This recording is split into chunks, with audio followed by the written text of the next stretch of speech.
there! Welcome to History in Retrograde. This is the podcast where we use the ancient art of astrology to help us better understand the past. I'm your co-host, Chandler O'Quinn, and joining me live via satellite is my mom. Hi, Mom! Hi, Chandler. How are you? I'm doing very well. Are you ready to begin another grand experiment? Yes, I'm very ready. All right, let's give it a whirl. All right. And I just want to say that this is very exciting because this is the last podcast of 2021. And I want to say Happy New Year. And we're all looking forward to 2022 and hoping for the best, but we don't want to expect too much.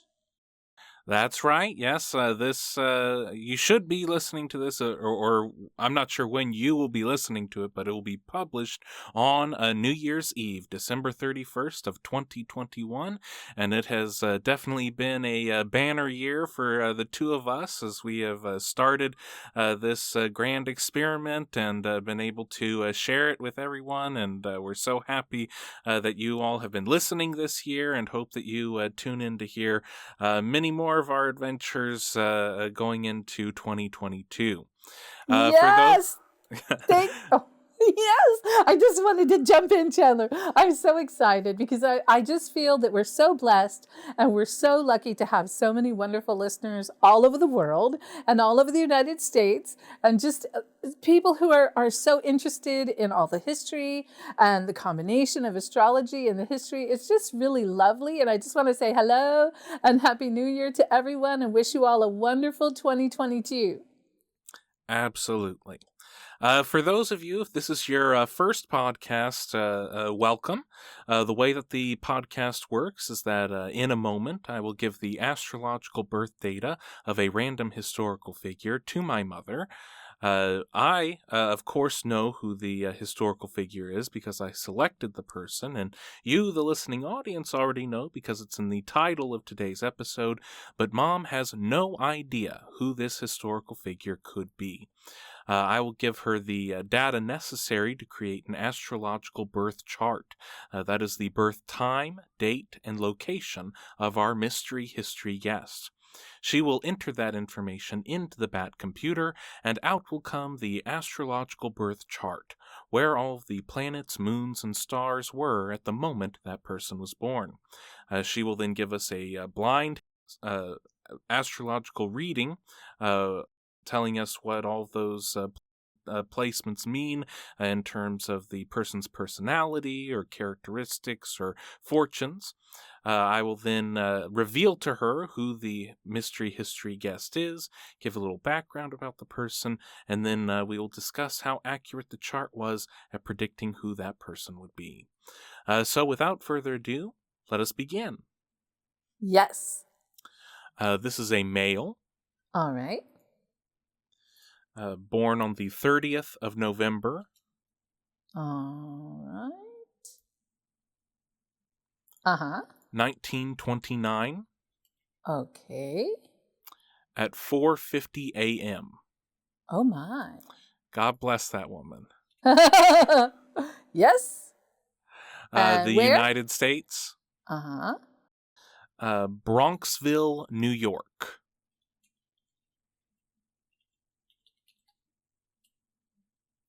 Okay, looks like that's it, right? Yep. Okay. All right.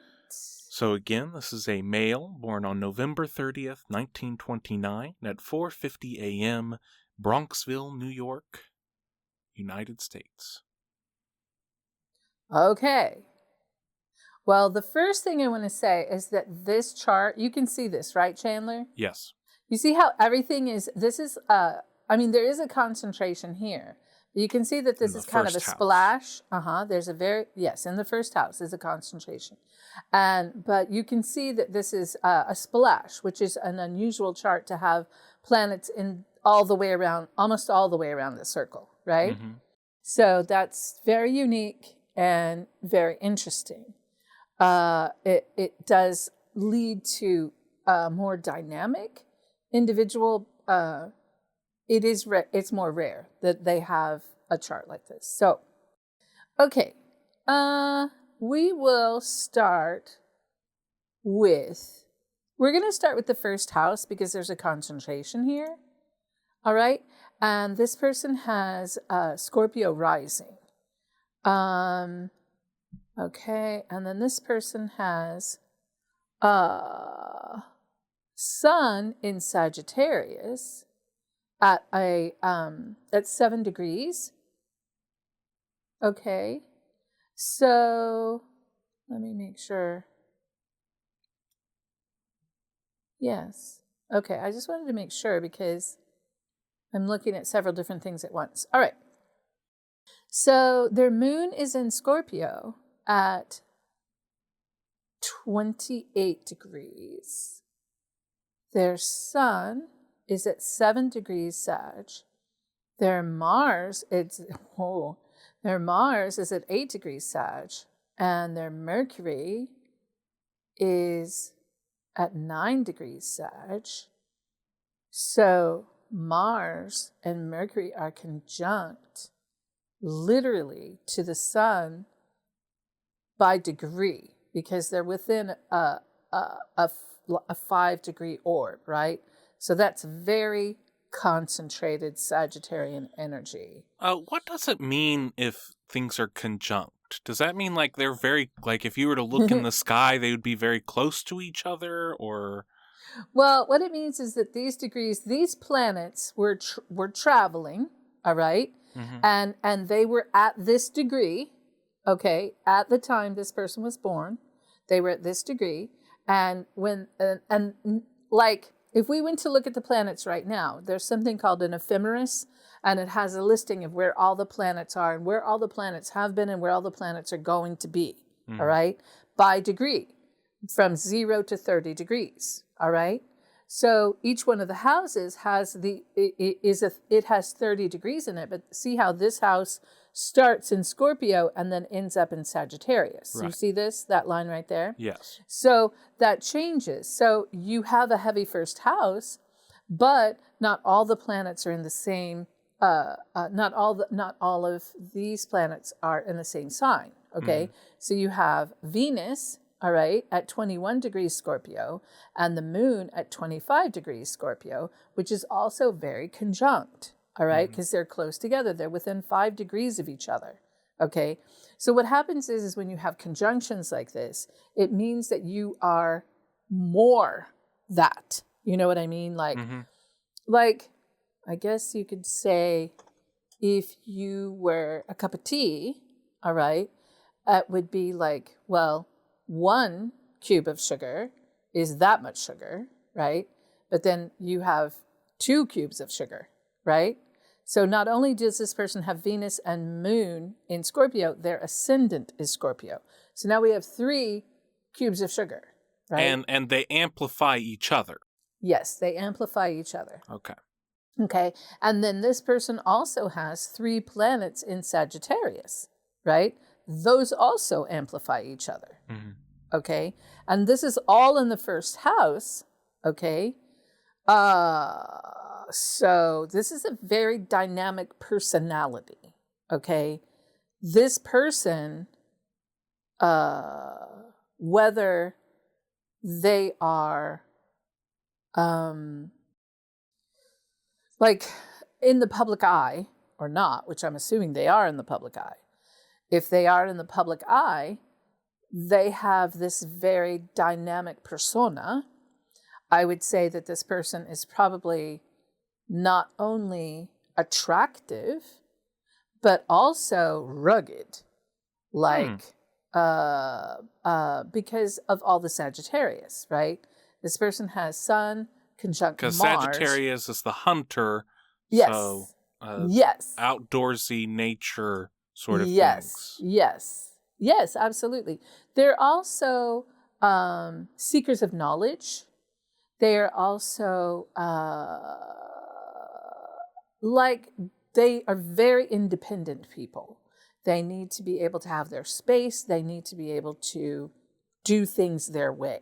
You know what I mean? Mm-hmm. So now you have this Scorpio Sag thing going on where you've got ascendant Venus and Moon in Scorpio, and then you have Sun, Mars, and Mercury in Sagittarius, okay? So this person has all the Scorpio traits, but just in their moon and their Venus, all right, and their ascendant. So they could be interesting looking, right? Because Scorpio rising, I would assume, would be alluring. Mm-hmm. But also all that Sag is going to give them that kind of, outdoorsy, I don't know, hunter, manly thing. You know what I mean? So that seems like that's what is going on there. So, okay. So they have these two sides that people see them as, right?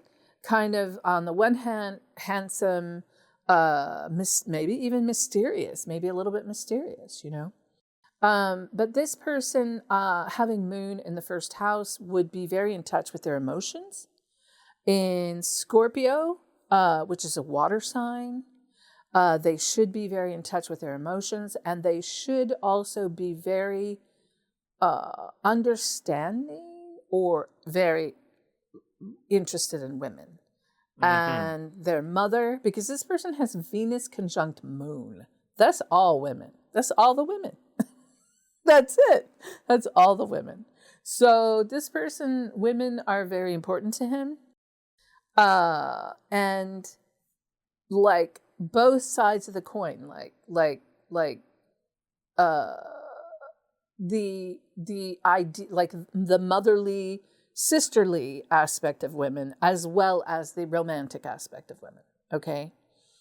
Also, this person with Venus in the first house might have been kind of an opulent kind of dresser, maybe, like showing that they have nice things, or they have good taste, maybe that kind of thing.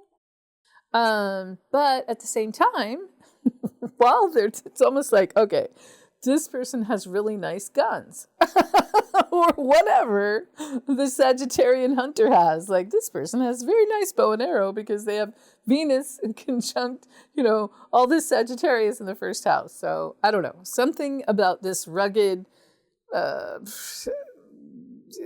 kind of sexy person. All right. So in this, am I even close to anything so far? Well, I think a lot of people would describe this man as handsome, and understanding and in touch with emotions. The ruggedness and the outdoors part, I'm not sure if people would necessarily attach that to this person. But women were an important part. I think a lot of these notes are pretty close. Okay, so let me go into another aspect of Sagittarius, and Mars in Sagittarius and Mercury in Sagittarius would be, I think, I almost want to say out of all the signs that Sagittarius has this side to them that has a lot of integrity, like honesty, and they could be very, what's the word I'm looking for? Like you could trust them, Like they have this honesty about them and integrity that is important to them. So I don't know, maybe this person has that. That is an aspect of Sagittarius. And this person has Sun, Mars, and Mercury in Sagittarius. So I could also imagine that if this person was angry, it would be very fiery, because that's a lot of fire. And they could get angry and be very verbal about it. Like they could be, verbal about their anger.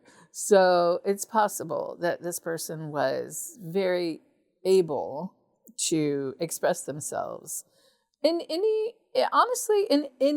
situation that involved the direction that they're going, because having Mars is also your sexuality, right? So for a man, his Mars is going to be his sexuality and his direction and his temper and all of those Martian things. You know what I mean? So very interesting. Okay, so let's move on to the second house. So the second house is Sagittarius. Just for, what does the first house rule? What rules the first house? Yeah. Okay, so the first house is ruled by Aries, which is ruled by Mars. Okay. But in his situation, so if you're looking at, okay, what does the first house represent? Yes. The first house represents self. First house represents how people see you. The first house represents how people, in other words, like it's more like, oh, okay, well, you've walked into a room and today you're wearing a tuxedo, well, these aspects would probably make you be wearing this tuxedo for whatever reason today. You know what I mean? Okay. As opposed to wearing golf shorts or something, So the first house is how people see you and also how you want to appear to people, right? So this is kind of how you appear to people. But first house is Aries, which is ruled by Mars. And then it goes all the way around, right? Because 12th house is ruled by Pisces, which is psychic abilities and all that, right? So, okay, on to the second house. Second house is ruled by Taurus, all right, which is Venus, which is material things, things you love, right? And this person has Saturn, okay, at 0 degrees Capricorn in the second house. So this would have made this person very frugal with money, okay, or felt the need to be very frugal with money and responsibility, and maybe even had a hard time acquiring wealth, or it was very important for this person to acquire wealth, okay? So something about that, the second house, issues with money and finances. Third house is still Capricorn, right? Because of the way everything is laid out, but then it switches to Aquarius midway. He doesn't have anything in the third house. He doesn't have anything in the fourth house. He does have this Capricorn Aquarius thing going on in the third house, which would make for some humanitarian, right? So this person, their Aquarius goes all into their fourth house as well, right? So their fourth house cusp is Aquarius. It moves into Pisces, but that would make them also very humanitarian in their home and their environment and their country and their everything that they consider their environment, their space, right? So it should lend them to be humanitarian. The dark side of Aquarius is totalitarianism. So maybe they were, I don't know. I don't know who we're talking about yet. So don't know. But however it is, I would assume that this person with this first house should have been fairly gregarious.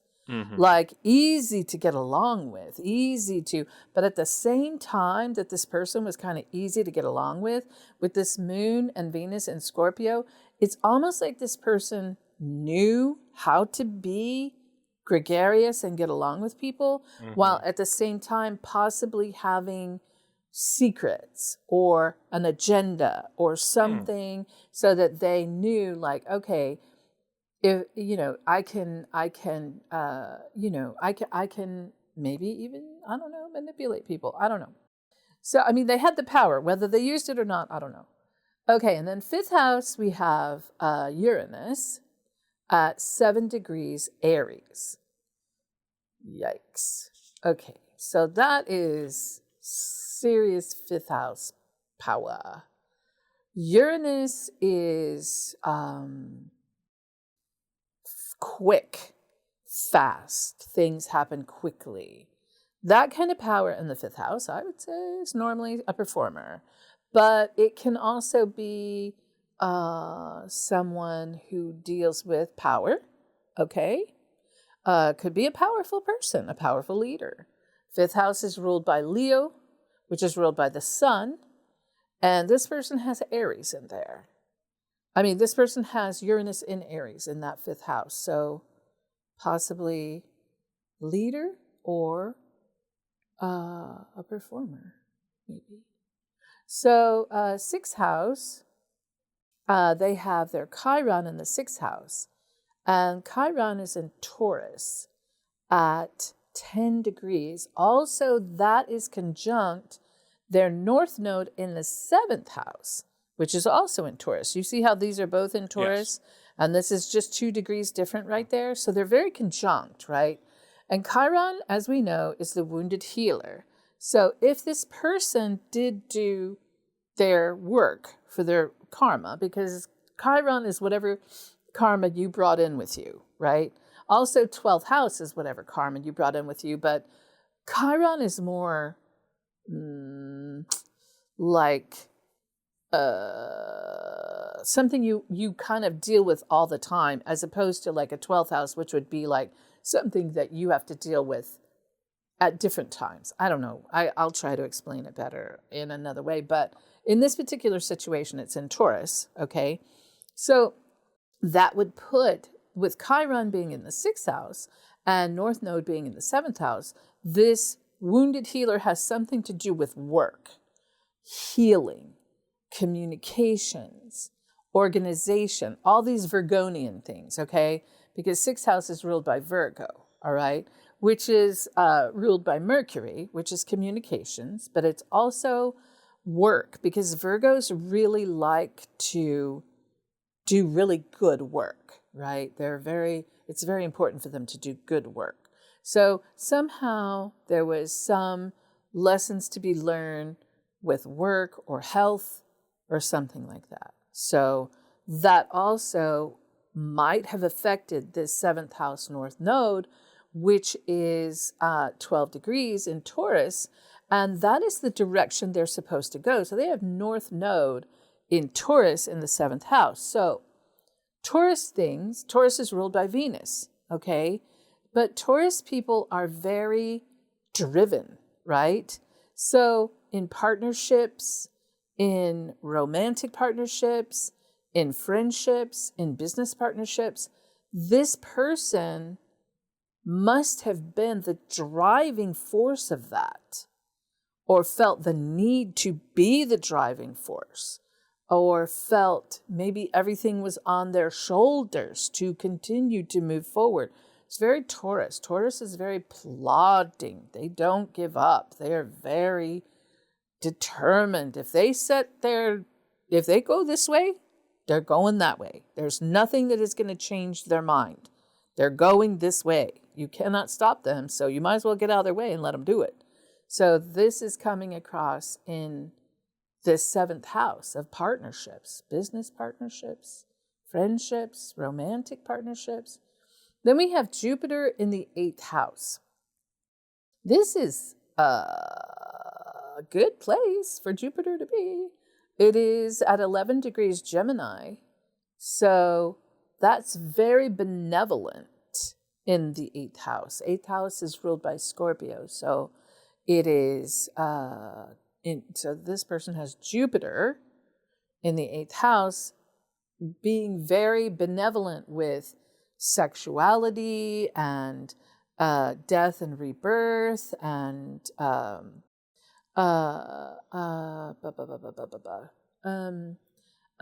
secrets, almost like revealing secrets, good at revealing secrets and communication, and somehow revealing, able to see the secrets and the hidden things, and also could have been a person who was able to inherit things, and also legacy. I have seen in a couple of these charts that we've done, a person who has Jupiter in the 8th house has a legacy, right?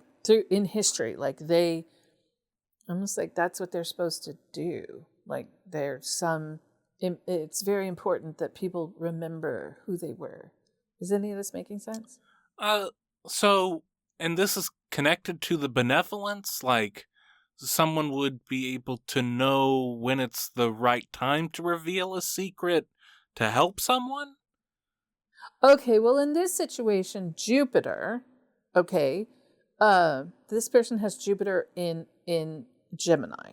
Jupiter is benevolent, right? It is the planet of benevolence. So I would like some of that, and I'd like too much. Okay, and then Jupiter just gives you too much, right? So in this case, it's in Gemini, which is communications, okay? But it's in the 8th house, which is ruled by Scorpio, which houses secrets and hidden things and legacy and sexuality, all of those Scorpio things, okay? So there's something about too much, the ability to have great communication regarding these Scorpio things. So, does that make sense? Maybe telling a lot of people about a hidden thing? Yes, that could absolutely be this. Okay, so then the 9th house, this person has Pluto in the 9th house in Cancer. Interesting. Okay, so 9th house is ruled by Sagittarius. So it's travel and philosophy and teaching and learning and independence, travel, all those things. And this person has Pluto in Cancer there. And Pluto rules Scorpio, right? So it's very powerful. It can also be death and rebirth of a situation like over and over, but which could be a lot of, stops and starts with travel or things like that. But I feel like in this person's chart, this is power. This is a fairly powerful person. And their Pluto is in Cancer. So Cancer is, it's a water sign also. And Cancer is usually very nurturing, right? It can be very angry, but it's angry like defensive. Yes, it's very defensive, right? But it's defensive like it's snipping its claws at you while it's backing up. It's like, don't come over here. Don't come over here. So, I feel like this person has a powerful nurturing ability, which could also have a temper, This could go with that Mars and Sagittarius temper, but it's in the 9th house. So it has to do with their dogma, This is very powerful dogma. They could be religious or, their opinions of what they want with that Taurus going on in the 7th house and the 6th house. So there's that. This person also has their midheaven in Leo, right? So that, again, is like really leadership, very in their career, right? Because your midheaven is your career. So their career is that they're a leader. And so it has something to do with all the Leo things, leadership. If it was a king, then their career would be that they were a king because they have Leo, on their midheaven. But Leo is leadership, children, and show business. It can be entertainment, and so it can absolutely be show business. That is, for me, I always just assume it is show business, but we've had so many different people that you've brought through that were leaders, right? They weren't in show business. They were leaders. But this person with Uranus in the 5th house and midheaven in Leo, and all that first house, I'd be like, okay, well, sure. This is a very talented person, very talented performer. But it could be a very talented leader, So then we go to the 10th house, which has Neptune in Virgo in the 10th house. That would make them very creative, okay? With their Neptune in Virgo in the 10th house, because the 10th house is career, right? So they would be very creative with their career. But Virgo is also very, very organized and very, they could be like a writer because they would have Virgo, Neptune and Virgo in the 10th house, which would be, like literal communication, right? Because Virgo is ruled by Mercury. So creative communication in their career. And then their 11th house, they have Libra, which would make them appealing to the masses, but they don't have any planets in there. So it's not, it's not really amplified, no but it's just house. Yeah, something it's not there. amplified. It is there. Mm-hmm. And then this also, because they do have, see here where this changes? This is the house cut for the 11th house, right? So that's Virgo, right, for the 11th house, but it changes here to Libra. So they have this Virgo, Libra, 11th house, right? And then they have this Libra, Scorpio, 12th house, okay? So, there's not anything really huge going on here. Most of your stuff is going on here in the 1st house, here in the 5th house, here in the 7th house. Well, it's a lot of stuff, but you know what I mean. The main concentration is in the 1st house. So am I even close? I feel like this person is, I feel like this person could be a very powerful person. Mm-hmm. Very, very easy for people to maybe interact with or identify with or somehow like. Yeah. Okay. Yeah, like this person is very likable, but although they might seem very easy, they're very powerful and very driven. Uh-huh. So, do you have any questions for me? Yeah. How would this person do in business? I think this person would be fierce in business. With that Leo on the midhaven and on that 10th house cusp, I would think they would be a leader in business. But they also have. I think they would be a leader. I think they would not be the person who was just the quiet, sitting in the back team member. Mm-hmm. I think this person this person has leadership ability.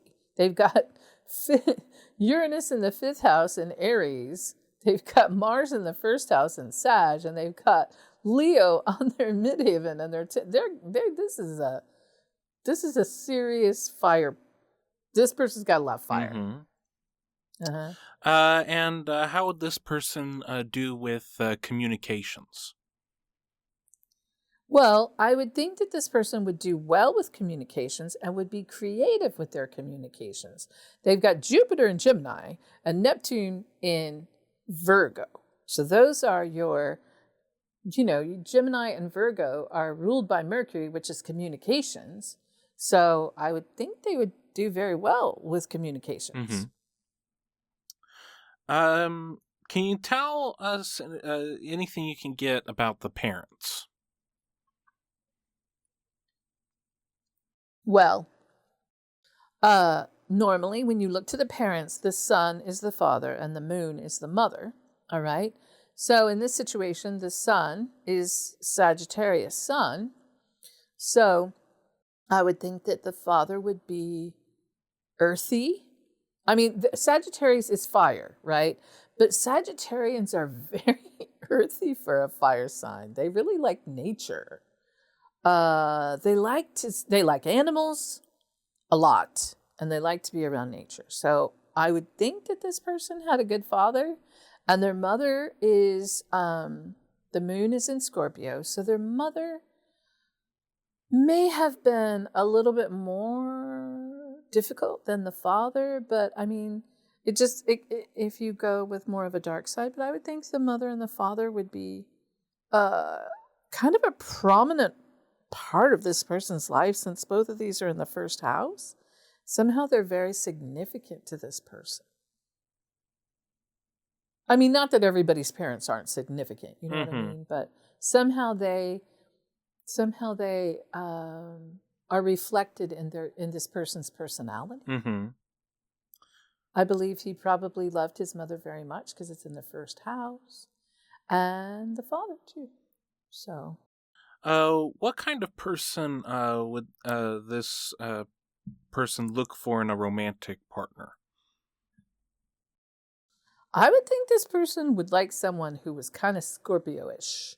So Scorpios are in touch with their sexuality.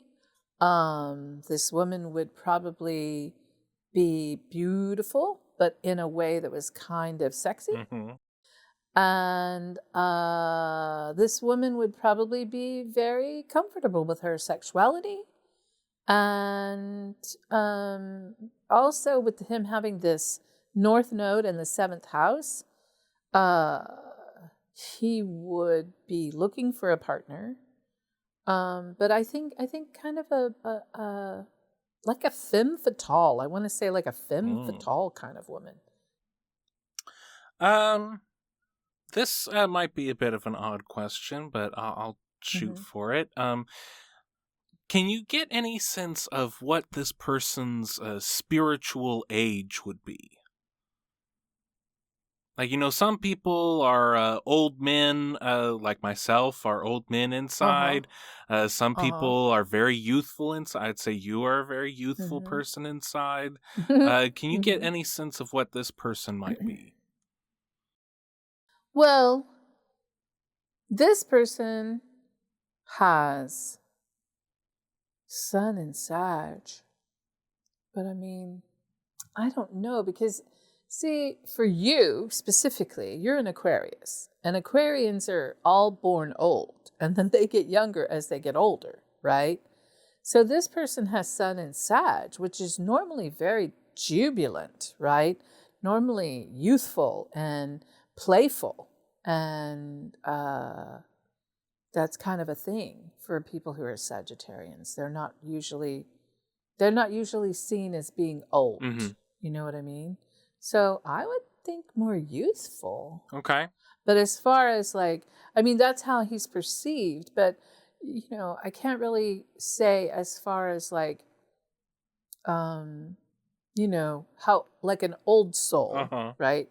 Because that's a whole different thing. That's like, if I was going to try to figure out that kind of idea, I would also need to do like numerology and stuff, because I would kind of need to know what number he was. Okay.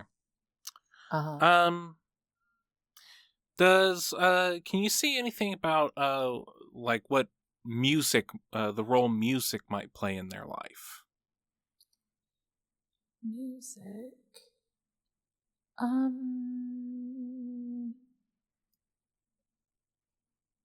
Well, I mean, this person does have Neptune in the 10th house.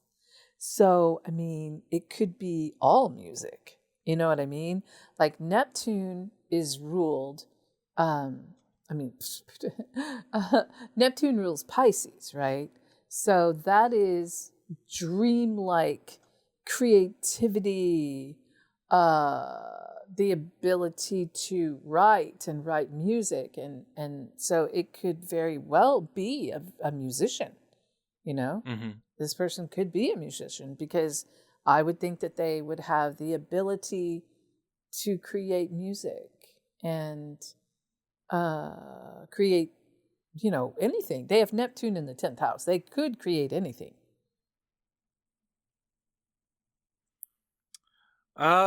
All right. Well, is there anything in this chart that you haven't talked about already in your first glance?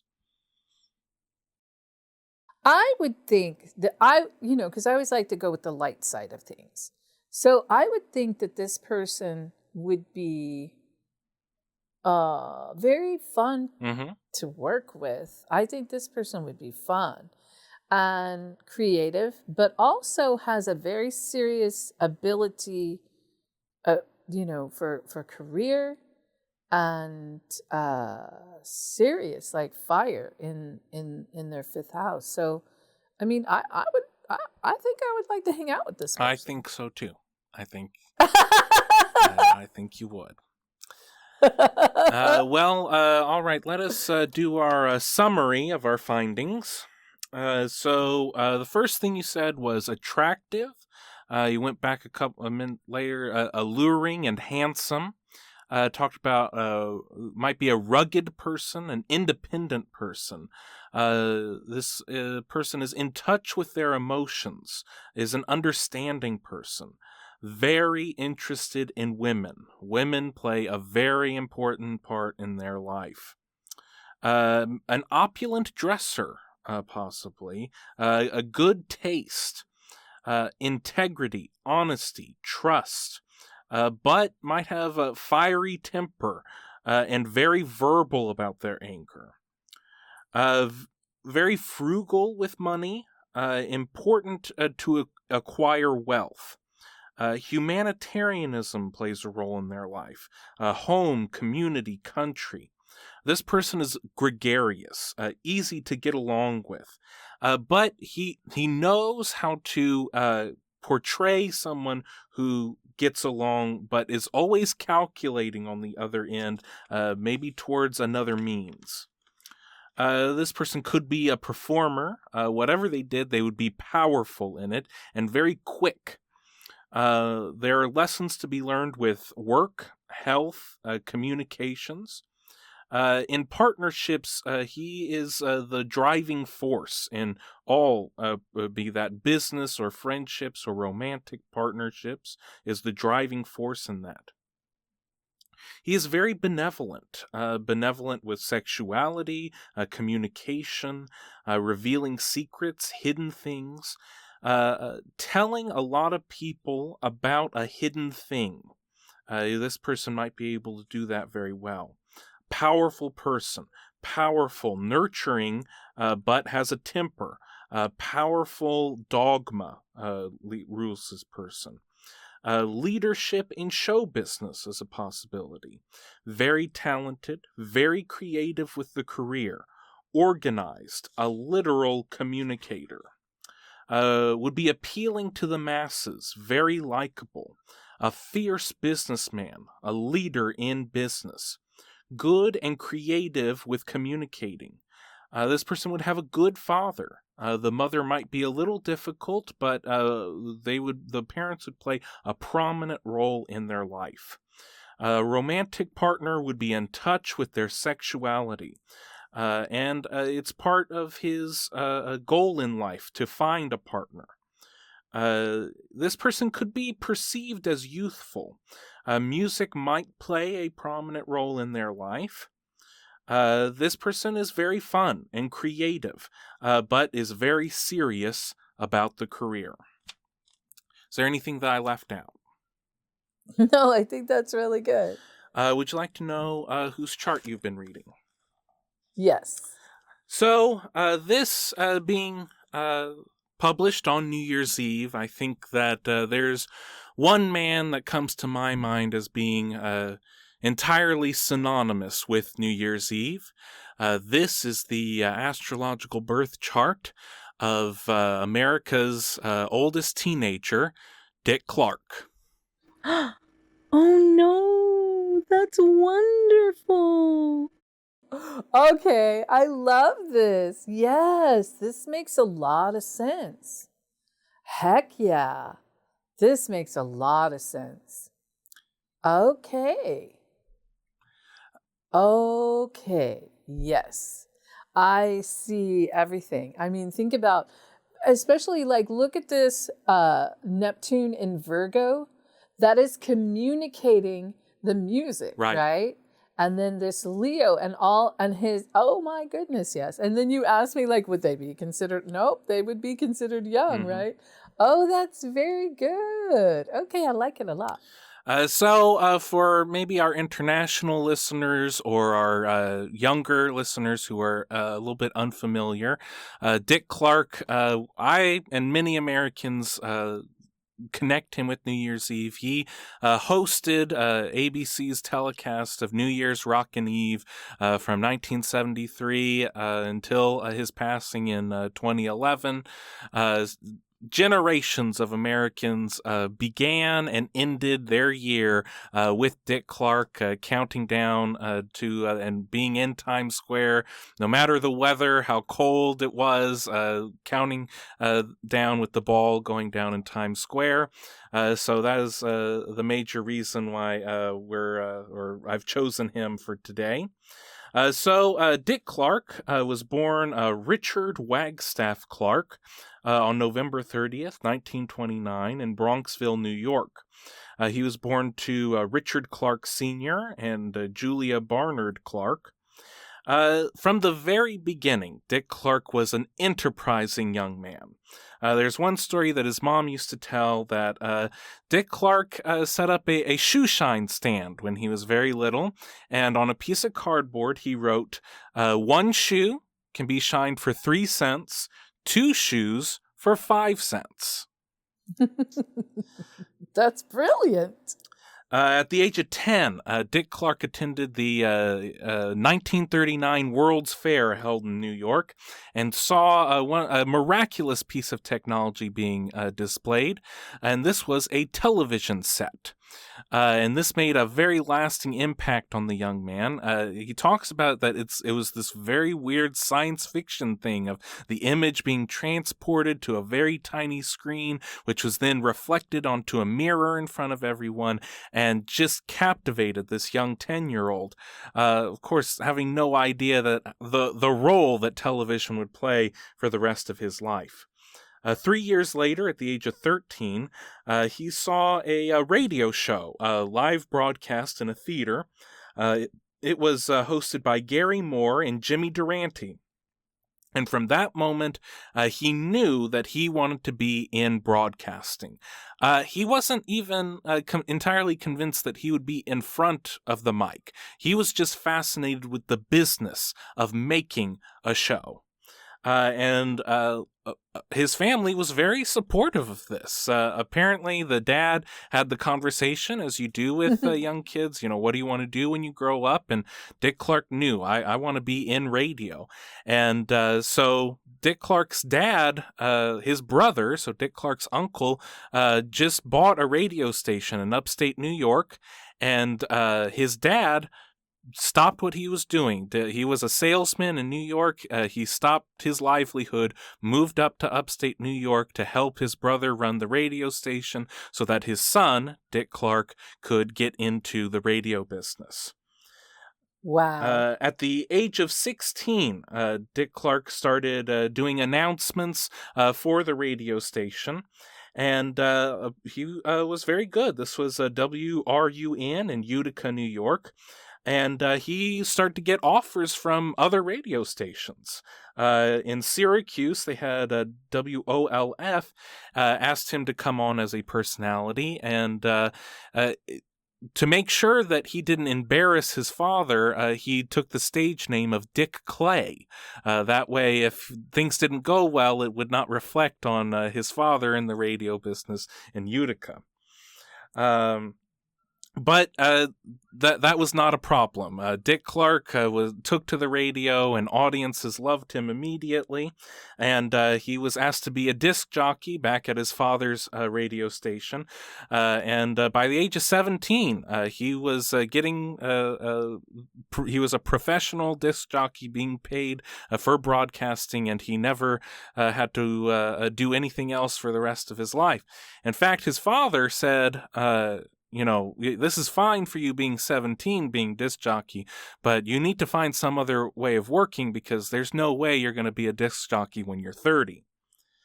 At the age of 23, Dick Clark moved to a bigger town, a bigger market share. He moved to Philadelphia and started working for WFIL radio station there. WFIL had a television network or television affiliate that was running a show of popular music called Bandstand. And it was hosted by 2 other men. And these guys, they did not like the music that they were being forced to play, and they did not like young people.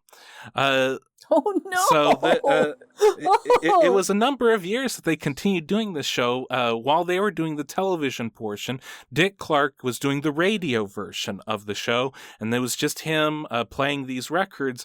And eventually, one of the men, I think, was fired. Another man, he got busted driving drunk, and so they had to get him out too. And they needed someone to go on, and so they picked Dick Clark. And at the age of 27, he started hosting Bandstand, and this was just in Philadelphia, and it was broadcast throughout Pennsylvania. For those of you who don't know, the Bandstand was a television show.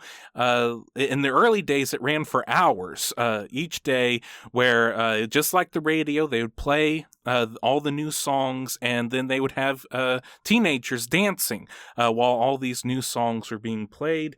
And then Dick Clark would go out and interview some of the teenagers after they were dancing. In August of 1957, Dick Clark convinced the national station, the American Broadcasting Corporation, to take the Philadelphia show and make it nationwide. ABC was the third network. It was the smallest network. That means that it was in the smallest amount of cities. There were only 67 cities in the nation that had ABC. They picked up American Bandstand with a 7-week pickup. So if Dick Clark did not make this a hit in 7 weeks, the show would be canceled. Within 4 weeks, American Bandstand was the #1 show in the nation. Oh my goodness. And this is really something because there were only 67 cities that were getting the show. Dick Clark was 26 years old when he managed to do this. This is also when the business side starts coming out. So at 26 years old, Dick Clark realizes he already can see they're not going to keep him in front of the camera forever. You can't be 30 or 40 and hosting American Bandstand, at least in his mind as a 26-year-old. And for any other person, he would be correct. So in order to stay in the business, he knew he needed to get into production. He needed to produce. ABC was giving him $1,500 a week to produce 7.5 hours of television. Oh my gosh. He figured out, well, in order to have the show, you need to have talent, you need to have bands, you need to have the dancers, you need to have all these other things. So he went into the music management business. And so he would find the talent, then in order to give himself a competitive wage above the 1,000, because the 1,500 was for him to take home and produce the show with. So in order to give himself a good, decent wage, he would use the Dick Clark Corporation, which was managing people, and find the artist, get the management corporation to pay the television show to promote the artist. And then once American Bandstand, this artist went onto American Bandstand, they became instantly famous. It made the artist make more money, which made Dick Clark make more money on both ends. Oh my goodness, that's brilliant. And absolutely brilliant. Nowadays, this is illegal, but at the time, it was completely legal. He was doing nothing wrong in the eyes of the law, even though he would eventually get into some hot water, and they would actually make a law prohibiting this. But at the time, completely legal, and he was realizing this whole structure. He was 26 years old. So, also at this time, this is another thing that I just find amazing, and I feel like I'm going to be getting into all sorts of weeds here, but I find this man's story fascinating. He realized at the time, now this is the early days of television, but he heard this story about how in the mines of like West Virginia, they were having closed circuit television so that they could monitor the safety of the miners in the coal mine. And he figured, so you can transport television via a wire. And Philadelphia was a pretty large market, but he thought, what if I could get a wire to go from New York City to Philadelphia, and I could bring all the people in Philadelphia, all the shows in New York? And he started to figure it out how hard this would be. He's essentially inventing cable television. Oh my Now, goodness. he didn't actually go through with it, and and he said this is one of his largest regrets, is that he didn't actually go through with it and actually get the cable and actually pipe in this television from New York into Philadelphia.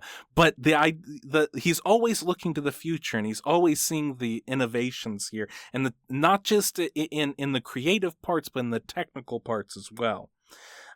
American Bandstand, it's hard for us today to even contemplate the impact that this television show had on the nation, on the popular culture, and America being the powerhouse that it was, the culture of the world. These are just a few of the bands and the solo artists which Dick Clark put onto television for the very first time. Ike and Tina Turner, Smokey Robinson, Stevie Wonder, The Beach Boys, Buddy Holly, Bill Haley and the Comets, Chuck Berry, Sam Cooke, The Mamas and the Papas, Jefferson Airplane, Talking Heads, Michael Jackson, Madonna, Prince. Just some of the names that the first time they were ever on national television was with Dick Clark on American Bandstand. If you got onto American Bandstand, you were a hit. People would not know you the day before, and they would buy all of your records the day after. And Dick Clark realized that, I mean, everyone in the business understood the power that this had, but Dick Clark knew the responsibility that he had as a manager, but just even as a personality. And so a lot of these younger kids, these rock and rollers, he would take under his wing. There's stories of he would have some of the like Frankie Avalon or Andy Williams come babysit his kids, and he would give them advice on how to plan their careers and, you know, which deals to take and all of this stuff. Another major thing that Dick Clark did, and this has national societal consequences, is the integration of American Bandstand.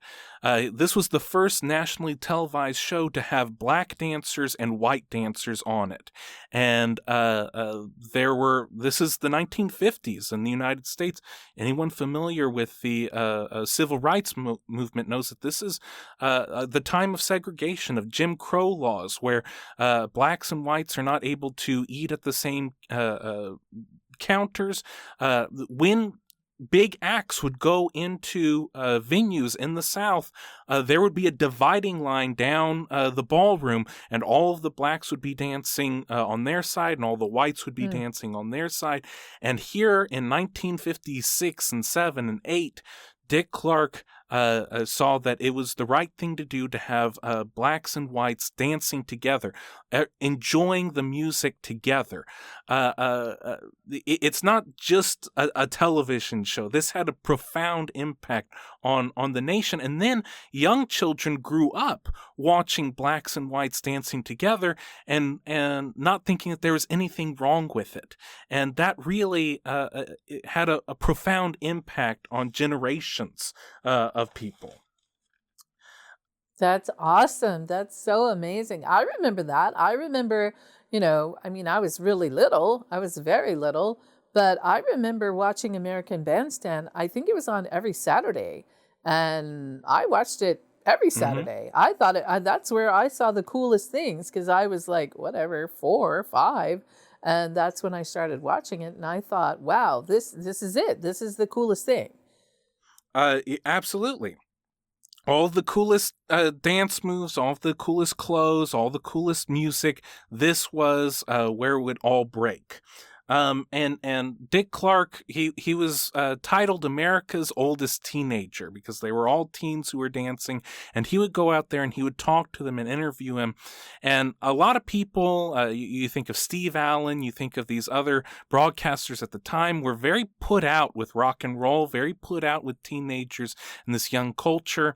And Dick Clark throughout he was the host of Bandstand from the 50s through to the 80s. no matter how old he got, he always wanted to treat the teenagers as equals. Say, I don't care if you are 15, I'm going to talk to you like you're 30, and I'm going to give you that sense of respect. And that made sure that he maintained his place in pop culture throughout all those years, is that he never talked down to anyone. He treated everyone with the same level of respect. One of the things that came up when I was doing this research is apparently during the Rate the Record segments of the show, it became a common thing that everyone would say pretty much the same thing. Like, hey, Dick Clark would go, hey, did you like that song? A lot of people would say, I like the beat. It's easy to dance to. And I guess it seems like it's such a thing that it like entered the vernacular, that people just said this a lot. And I found that to be very interesting. Another interesting thing, talking about the influence of the show and everyone learning how to dance from American Bandstand. Yes. Dick Clark grew up in the same apartment building that Arthur Miller was living in. Arthur Miller owned dance studios, and all across the nation you could go to an Arthur Miller dance studio, and they would teach you how to do all the ballroom dances. And Dick Clark says that he felt a little guilty because American Bandstand essentially put Arthur Miller out of business, because everyone didn't need to go to the studio. They could just sit and they could be in their living rooms on television and watch all of the new dances happening. So this is all the 50s and 60s. By 1972, Dick Clark is one of the major moguls in the television business, and he decides that it's time for an alternative New Year's Eve broadcast. From the 1920s on radio, Guy Lombardo and his Royal Canadians, that was the tradition. From the 20s all the way through to the 70s, you would watch Big Band, you would watch it at the Waldorf Astoria. They would have a camera to see Times Square, but this was what the television was. And Dick Clark said, well, we need a rock and roll version of that. And so he produced this show. Originally, he wasn't even hosting it. He just wanted to produce. And then they said, well, we need someone in Times Square, and we need someone youthful. And so they chose Dick Clark to be their youthful correspondent, even though he's in his 30s or 40s by this time. And so, but he still wasn't hosting. The first host was Three Dog Night. And then the second host the next year was George Carlin.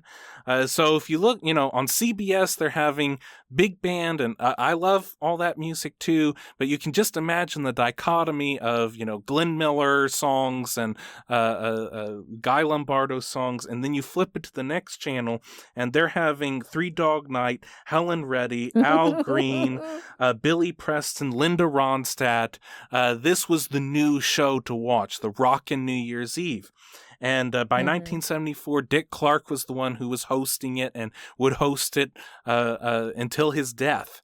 And so I just think that there's almost some. We're now about 10 years after Dick Clark has passed away, and there was something so sweet. There was something so perfect about every year starting and ending with Dick Clark counting down the new year and welcoming us in and saying goodbye to the old year. And this was something that generations of Americans grew up with. In 1973, Dick Clark was asked to host the Pyramid Game Show, and this is something, and I think that it's still in the vernacular occasionally that you'll hear someone say, "Well, that's the $25,000 question," and that comes from the Pyramid Show that Dick Clark hosted for over 15 years, $25,000 pyramid. His production company, Dick Clark Productions, said they produced every type of television show except soap operas. So sitcoms, dramas, TV movies, sports, news, commercials. The Elvis movie with that Kurt Russell played Elvis, that was produced by Dick Clark. Beauty pageants. He was the host for Live Aid. awards shows, every sort of awards show, and all of the little intricacies of awards shows were come up with by Dick Clark. So everything except the Oscars has been produced by Dick Clark Productions. Emmys, Grammys, Golden Globes, American Music Awards. He created the American Music Awards because ABC lost the rights to the Grammys, and so the ABC was looking for a new music awards show, and they went to Dick Clark, and he said, well, those are all chosen by academies, the Country Music Academy, the Academy of whatever academy's in charge of the Grammys. But what if we let the people decide? What if we let the listeners decide who should win the awards? And so that's what the American Music Awards were. And I love this story. The way that he pitched the awards was he got the big head of the network to come see him in his hotel. And he set up this presentation in his hotel room where he laid out record albums. He laid out over 200 record albums all over his hotel room. And he invited the network executive in, and the network executive was completely surprised and shocked and like, why are there 200 record albums in here? And Dick Clark goes, I know I can get 90% of these artists to come to the American Music Awards. And the executive signed him right there. Okay, we're going to make this show. Yes. So so with the awards show, he created the idea of having seat fillers. So if someone gets up, you get somebody to take their seat, so it never looks like there's any empty spots in the auditorium. He thought it was very important to make sure that people understand what's going on. So he created to have the banner underneath when you show someone's face on camera. Underneath it says their name, the song that they're being nominated for, the albums they've done in the past. That was created by Dick Clark. All of these things that we take for granted, the idea of putting a time limit on the speeches for awards shows, that was created by Dick Clark. He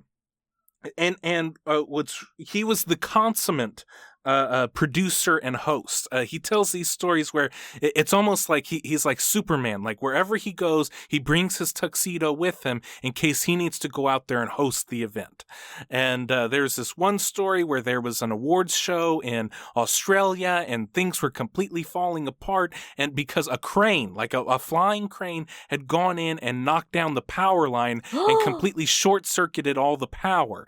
And so Dick Clark got his tuxedo on, if in case I need to host. And then he went out there, he did this big thing to the audience, if something goes wrong, it's because our technology is all messed up, because an actual bird flew into the electrical, and he said that they got a board helicoptered in to do all of the technology part of the show, and that they couldn't even solder the electricity. There's just a guy holding the two wires together for the show. Oh my goodness. And Dick Clark said that the whole show went off without a hitch. Wow. The Dick Clark Production Company, it was a family company. So Dick Clark was married 3 times, but luckily for him, 3rd time was the charm. And his wife, Carrie, was a part of the business. They ran the business together. They went to work to the same office right across from NBC in Burbank every day. Their offices were next to each other. They tried to make it a point not to see each other at work, but they would hear each other, especially because in the early days, Dick Clark was known as having a very fiery temper, and he would yell and shout, and he would get very angry and emotional about things not going right with all of the shows that he was producing. And then later, the children would come in, and they were brought in as producers and directors for all of the television shows. He also had the United Radio Network, which was the second largest broadcasting company outside of Clear Channel for many years, where he owned all these different affiliates across the nation. And, going back to the quote that his father had where you won't be a disc jockey when you're 30 years old, well into his 70s, Dick Clark was hosting radio programs. That's great. Another thing, just talking about the business mind here, Dick Clark loved Krispy Kreme donuts.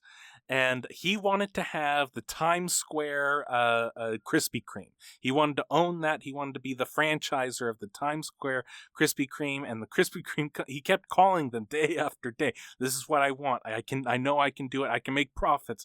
And the Krispy Kreme people said, "Well, we've given that away. We cannot give that to you, but we will give you all of the Krispy Kremes in England, Ireland, Wales, and Scotland." Oh my goodness. And so Dick Clark was in charge of the franchising of Krispy Kreme in the entire British Isles. So if you're listening to this in the British Isles and you've ever bitten into the wonderful, warm deliciousness of a Krispy Kreme, you can thank Dick Clark. Oh my goodness. Getting into his 60s and 70s, there were health problems that were developed. 1994, he was diagnosed with type 2 diabetes. And in 2004, he came out publicly with having that diagnosis. And later that year, he suffered a stroke. He wanted to still host the New Year's Eve show, and he wasn't able that 2004 year, but all the subsequent years until his passing, he would at least introduce and conclude New Year's Rockin' Eve because of what it meant, the tradition of having Dick Clark there. And there were a lot of people who struggled and criticized that because after the stroke that he had, he couldn't talk the same way, and we're thinking that maybe this wasn't the right thing to do, but then there were a lot of people in stroke supportive groups who were saying, well, this actually shows us and really shows us that we can still be a part of society even after we've suffered this great tragic thing. But Dick Clark did. He passed away in 2012 from a heart attack at 83 years old. The one word I would use to describe this man is visionary. From society, the role that rock and roll, what he gave the spotlight to rock and roll, to race relations and integration, and then talking about business and talking about he had the premonitions of cable.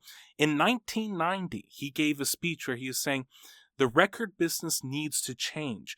People are not going to keep buying CDs.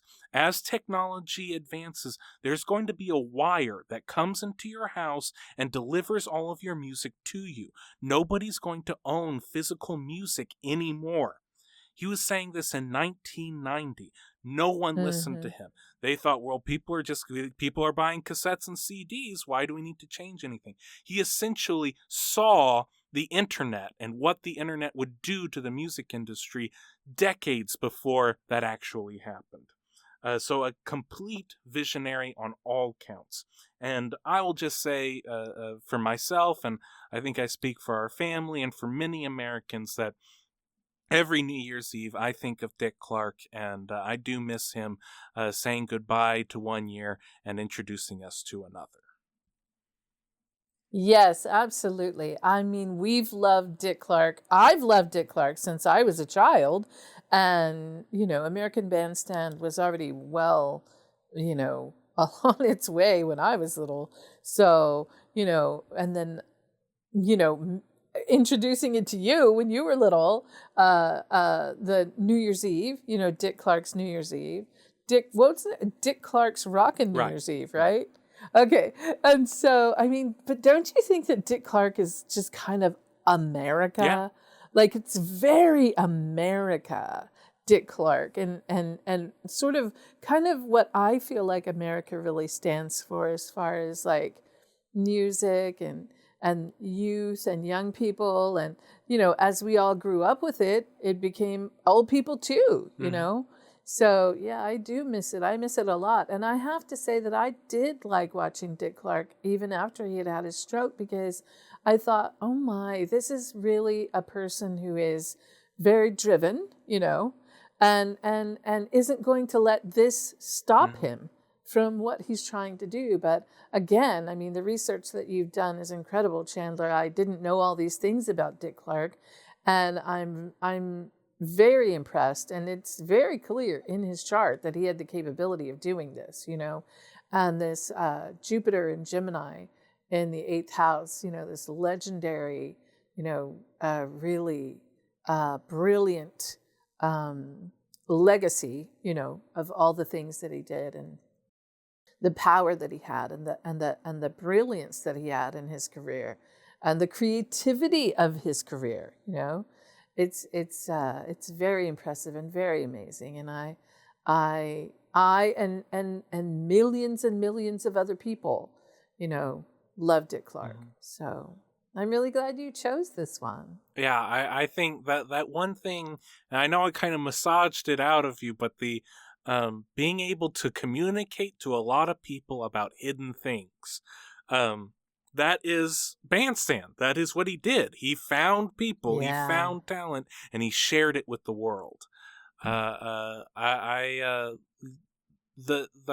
more I did research, this is probably going to be one of our longer episodes because I just found so many interesting things about this guy, and there's a lot of people who when you talk about the this guy is likable, and some people would just leave it at that. He was a game show host, and this host of this music program, but underneath this likableness was a businessman who knew how to maximize everything and investments, and knew what people wanted and how to capitalize on that, and just a truly remarkable American.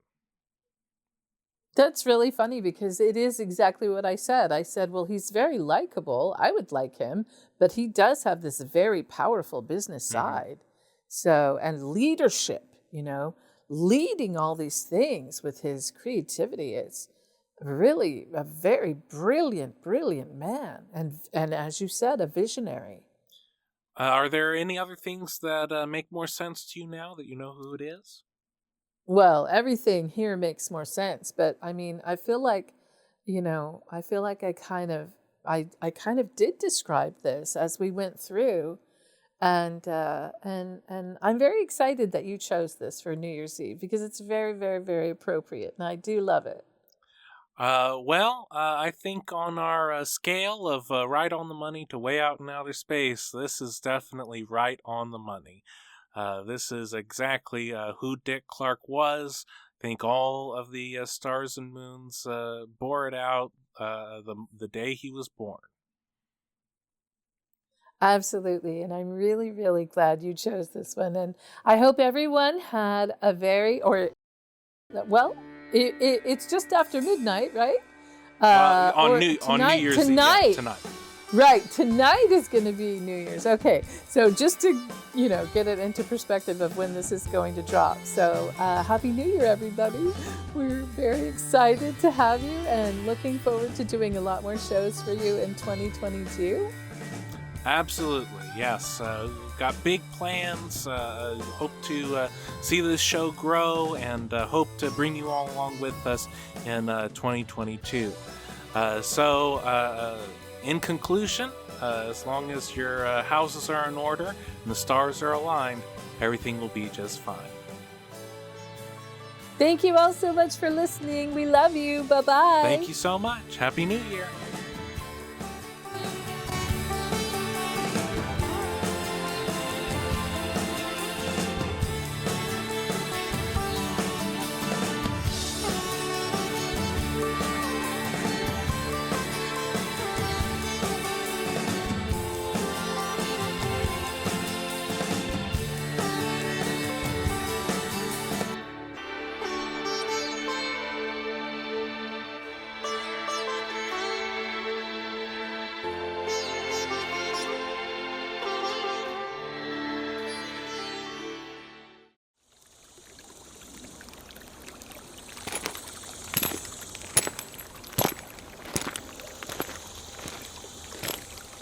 Salal Creek Studio.